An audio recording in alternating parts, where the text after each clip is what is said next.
said in the last video with 5 days left to go that there was everything was good to go, and it is good to go, but I've gone ahead and decided to just tweak a few little things on the bike. One of them was stiffen up the windshield so it wouldn't flop in the wind at highway speeds, and the other is change out the rocker arms. It's a known problem with the 690 that the bearing in the rocker arm tends to fail. It could fail at 6,000 K, it could fail at 20,000, or it could fail at 30,000, I don't know. But I went ahead and ordered a new set of rocker arms, and I am going to change them out right away. So I will take you over there and have a look. This is the intake rocker arm. There was definitely a problem with this. This roller here, it's got a little bit of play in it. It's not too bad yet, but it's definitely on its way out, and it would have failed who knows when. Probably while I was on the trip. It wouldn't have lasted 60,000 K, I don't think. But so it's a good thing I went ahead and changed these out.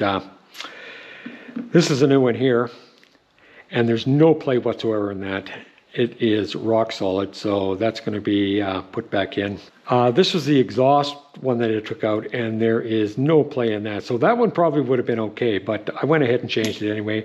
That one's in the bike already, so I am going to go ahead and install this and put it all back together. And I'll start it up and see how it runs. All right, that's a wrap for tonight. The bike is back together. Started it up and it runs, and it actually is a little bit quieter than it was before, so it's a good thing that I changed that. I think I would have had a problem more sooner than later with the condition of that rocker, or the bearing in that rocker arm. So that's a good job done, and of course the windshield is fixed. It's a lot more stable, so those two little jobs are done.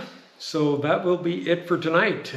I'll talk to you tomorrow or the next day and let you know where I'm at then. Cheers.